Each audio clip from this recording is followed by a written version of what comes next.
Assalamualaikum warahmatullahi wabarakatuh. Saya Aprilia Sugianti dari kelas S1B ingin menjelaskan pemahaman saya mengenai beberapa tema-tema sebagai berikut, yaitu ada sumber-sumber hukum dalam Islam, politik dalam Islam, ekonomi Islam, dan toleransi antar umat beragama dalam Islam.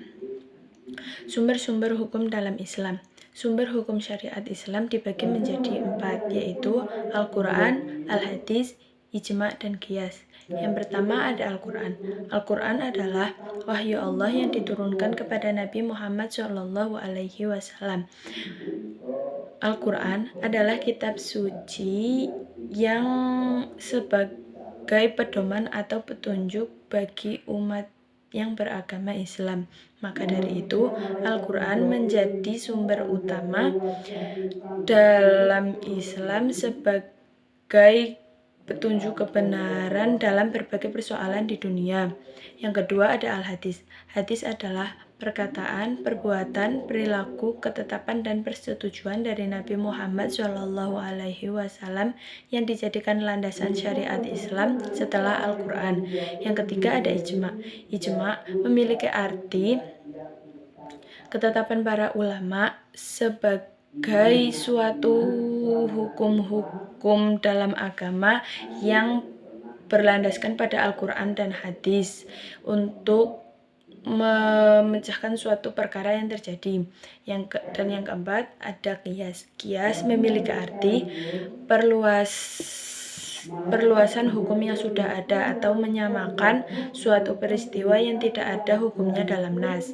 Materi selanjutnya ada politik dalam Islam. Politik Islam adalah seni atau ilmu untuk mendapat kekuasaan yang konstitusional maupun non-konstitusional yang berlandaskan pada ajaran agama Islam, yaitu ajaran Islam yang berlandaskan pada Al-Quran dan hadis sebagai rahmatan lil alamin atau sebagai pelindung bagi seluruh umat.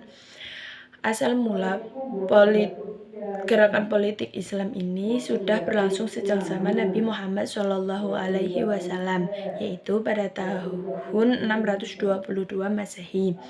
Materi selanjutnya ada ekonomi Islam, yaitu suatu sistem ekonomi yang bersumber dari nilai-nilai Islam, Al-Quran dan hadis untuk memenuhi kebutuhan hidupnya sebagai wujud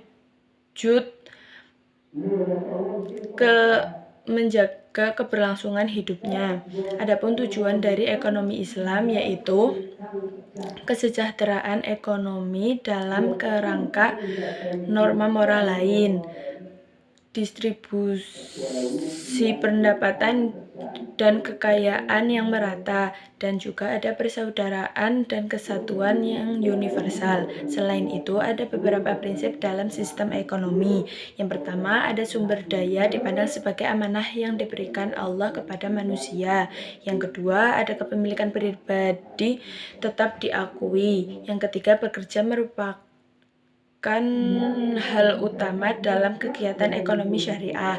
Selanjutnya ada Islam melarang berbagai wujud riba, dan yang terakhir ada Islam memperkenankan negara untuk mengatur urusan perekonomian. Selanjutnya materi terakhir ada materi tentang toleransi antar umat beragama menurut Islam. Apa itu toleransi? Toleransi adalah sikap atau perilaku yang saling menghargai dan menghormati terhadap perilaku manusia yang menaati peraturan.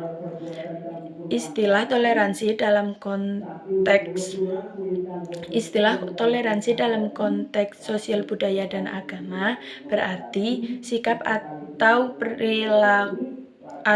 perilaku manusia yang melarang adanya diskriminasi terhadap kelompok atau golongan dalam suatu lingkup masyarakat.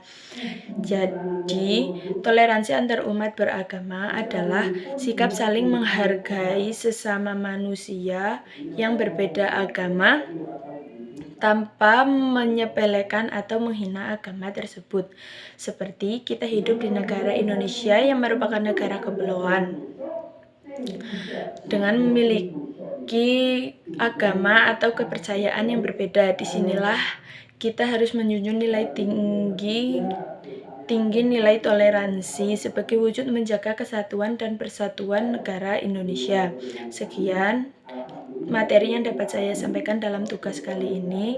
Apabila ada kesalahan kata, saya mohon maaf yang sebesar-besarnya. Sekian dari saya. Terima kasih. Wassalamualaikum warahmatullahi wabarakatuh.